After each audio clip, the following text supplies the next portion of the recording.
Hello, friends. Welcome to my channel. Today I am talking about this very helpful topic. Don't waste your life. One day you will look back at your life.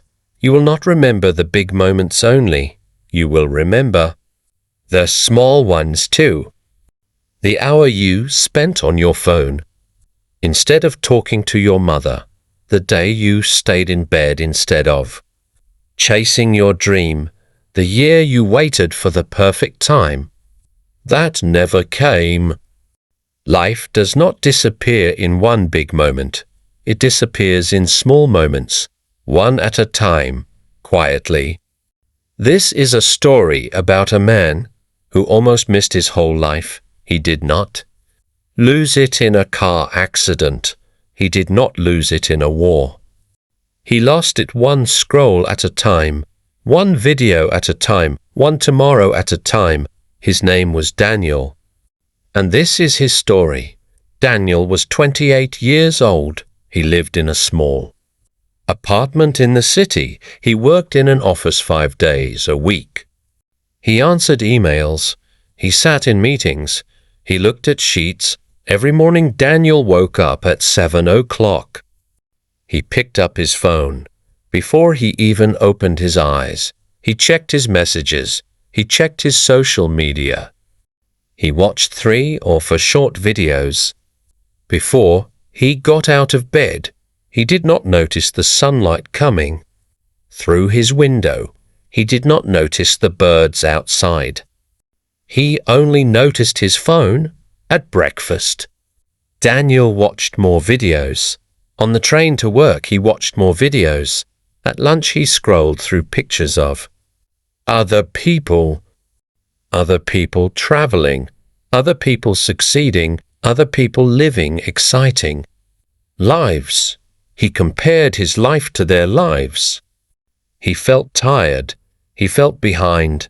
He felt like everyone else was moving forward while he stayed in the same place.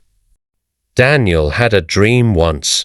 He wanted to build small wooden furniture, tables, chairs, simple, beautiful things made with his hands. When he was younger, he used to draw designs in a notebook. He used to imagine his own small workshop. But he told himself he would start next year. Then next year became another next year. The notebook stayed in a drawer. It collected dust.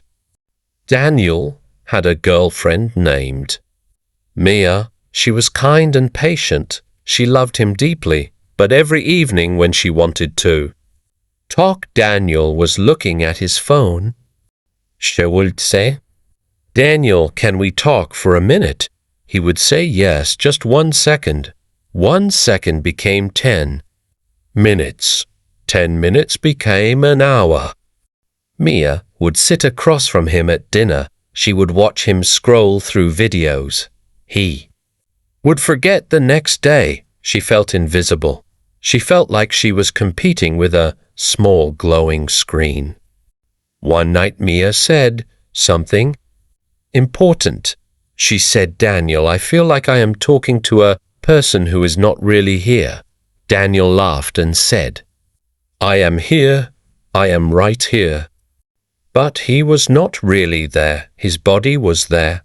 His mind was somewhere else, somewhere far away in a world of videos and strangers. Daniel also had a best friend named Sam. They grew up together in the same neighborhood. Sam always wanted to open a small coffee shop. He talked about it for years. Daniel and Sam used to meet every Sunday. They would talk about their dreams. They would talk about the future. But slowly these meetings became rare. First it was every Sunday. Then it was once a month. Then it was only a quick message from time to time. Daniel always thought there was more time. He thought friendship could wait. He thought dreams could wait. He thought love could wait. He believed tomorrow would always come. Daniel had a grandfather named Tom. Grandpa Tom lived alone in a small house outside the city. He was 82 years old. His hands were rough from years of hard work. His eyes were calm and clear. Grandpa Tom had lived through many things in his life. He had seen war. He had seen loss. He had seen love. He had seen joy. Daniel used to visit him often when he was a child. But as he grew older, the visits became fewer. He always told himself he would visit. Next weekend. Next weekend became next month. Next month became next year. One Sunday, Daniel finally decided to visit his grandfather. He did not plan it. He simply woke up and felt something pulling him there.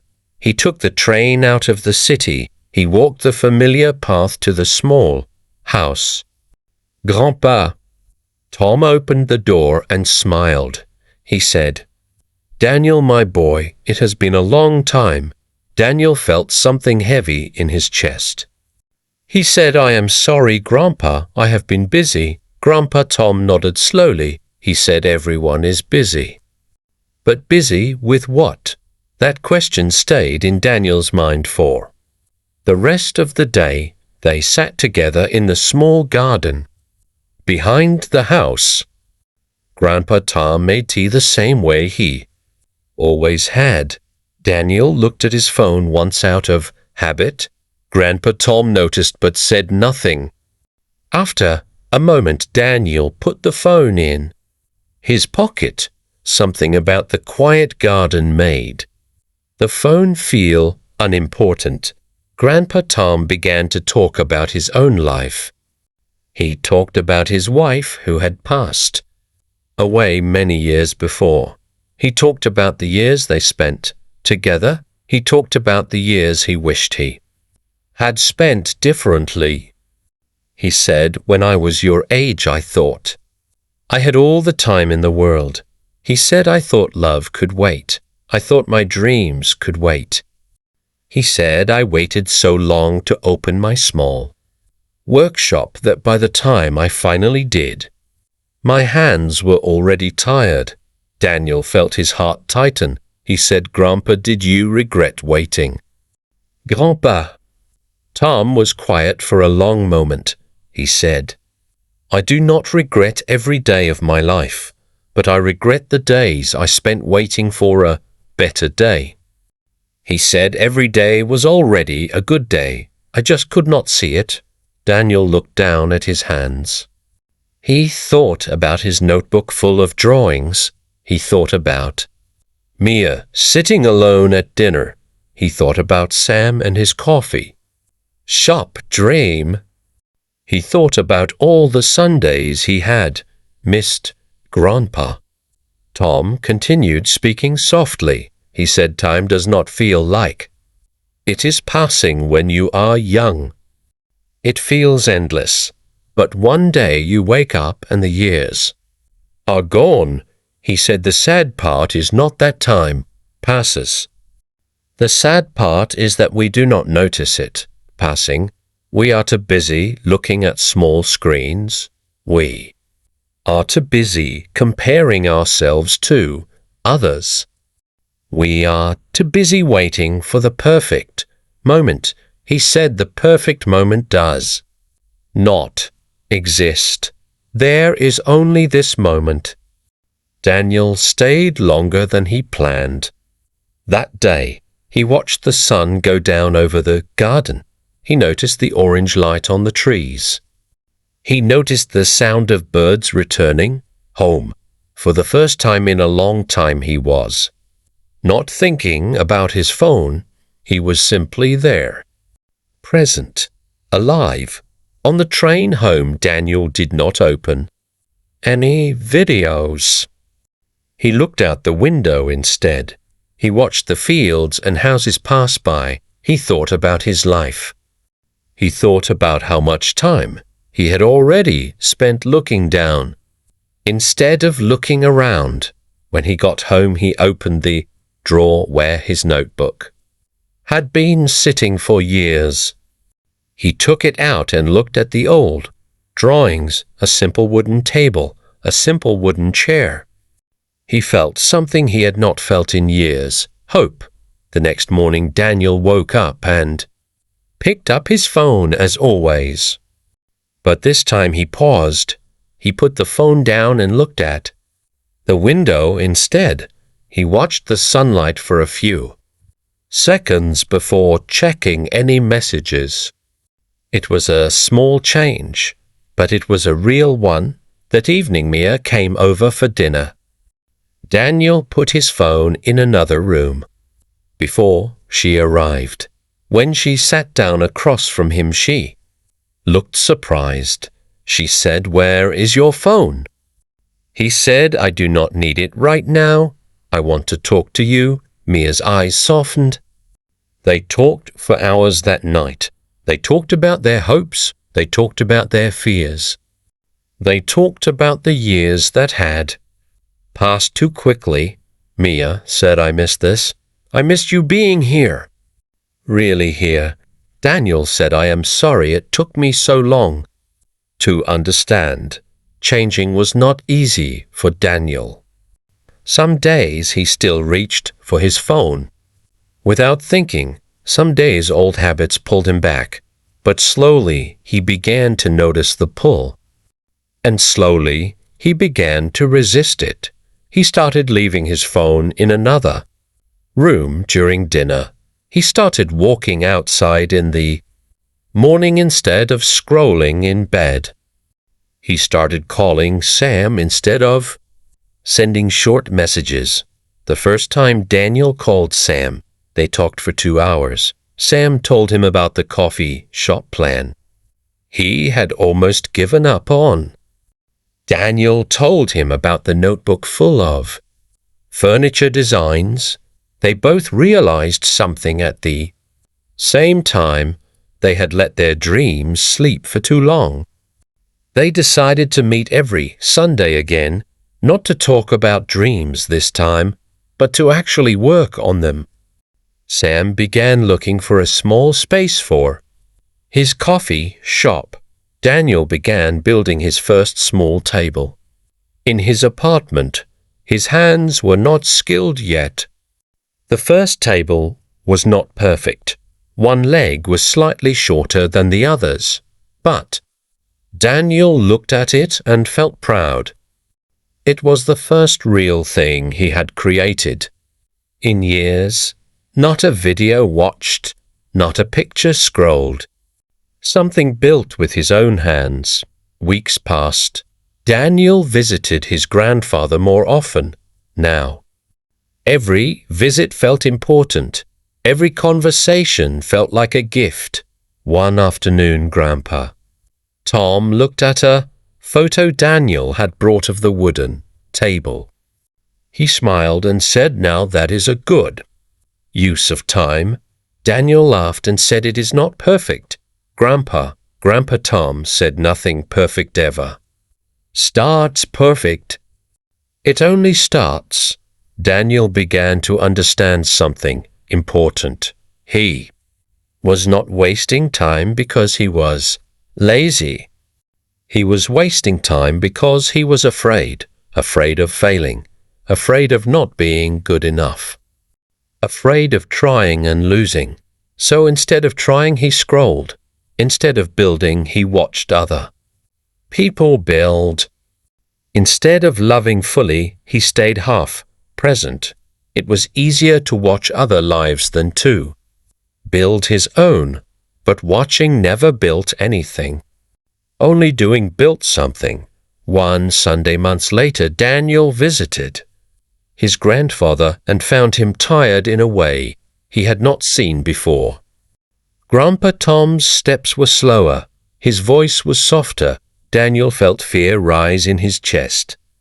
He sat beside him and held his hand. Grandpa Tom smiled and said, "Do not be afraid.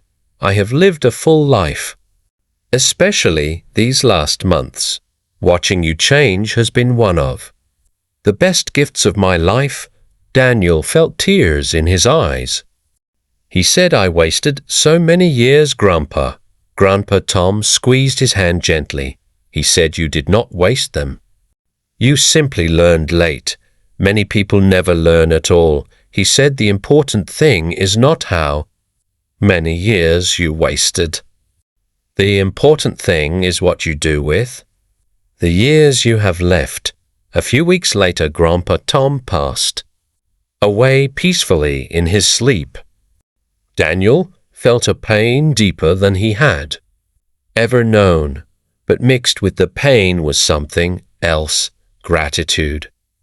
Because in the final months of his grandfather's life, Daniel had truly been present. He had not missed those Sundays. He had not missed those conversations. He had not looked at his phone during their time together. He had looked at his grandfather's face. Instead, he had listened to every word. At the funeral, Daniel stood beside Mia and Sam. He thought about all the people who spend their whole lives waiting for the right time to love fully, waiting for the right time to chase a dream, waiting for the right time to call an old friend, waiting for the right time to visit someone they love.